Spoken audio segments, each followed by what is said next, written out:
you had been in your cell for over 9 hours. And so there you are, you're standing at your bars. After the count was completed, 14 cells at a time would open. They would open 14 at a time. Didn't want to let too many inmates out at once.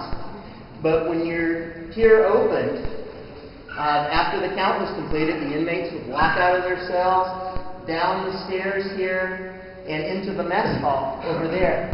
And notice there are 2 cell blocks here. So you'd have inmates coming down from each cell block going into the dining hall. And to give you an idea of how structured life was on Alcatraz, just after those last inmates had gone to the steam table in the dining hall, at the end of the dining hall, to get their meal, and they would sit down at the table, those last inmates, the first inmates that had entered had just finished their meal and were making their way back to their cells.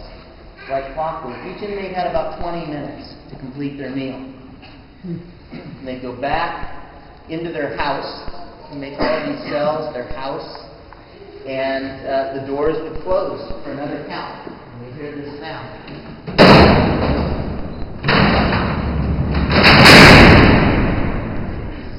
Sort of a final stage.